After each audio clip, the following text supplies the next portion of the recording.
Happy morning. இன்றைக்கி trio fashion உங்களுக்காக ஸ்டன்னிங்கான collection Chandni saris கொண்டு வந்திருக்கோம். ரேடியண்ட்டான கலர்ஸில் கான்ட்ராஸ்ட் ப்ளவுஸோட கட்டுறவங்களுக்கு ரொம்பவே ஒரு எலகண்ட்டான லுக் தரும். இப்போ நம்ம கலர்ஸ் பார்க்கலாமா? Green with ink blue.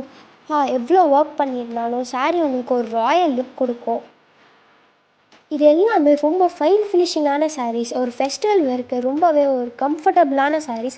Next bottle green with magenta. இதுலேயும் நிறைய ஒர்க்ஸ், சில்வர் ஒர்க்ஸ் பண்ணியிருக்கோம். அடுத்து எல்லா கேர்ள்ஸ்க்குமே ரொம்ப பிடிச்ச பிங்க் அண்ட் ப்ளூ கலர். எல்லா கேர்ள்ஸுமே ரொம்ப அட்மையர் பண்ண வைக்கிற 2 கலர்ஸும் சேர்ந்து ஒரு பர்ஃபெக்டான காம்பினேஷனில் ஒரு சாரீ. இப்போது நான் வேர் பண்ணியிருக்க க்ரீன் கலர் சாரீக்கு ஒரு ப்ளூ கலர் ப்ளவுஸ் வேணும். இதே உங்களுக்கு blue colour sari with green blouse வேணும்னாலும் நம்மக்கிட்ட அவைலபிளாக இருக்குது. அடுத்து பார்த்தீங்கன்னா deep blue with pinkish purple. Screenshot எடுத்து ஸ்க்ரீனில் தெரிய நம்பருக்கு வாட்ஸ்அப் பண்ணி ஆர்டர் ப்ளேஸ் பண்ணுங்கள் மக்களே. ட்ரையோ ஃபேஷனை லைக் பண்ணுங்கள், ஷேர் பண்ணுங்கள், கொஞ்சம் ஸ்மைல் பண்ணுங்கள்.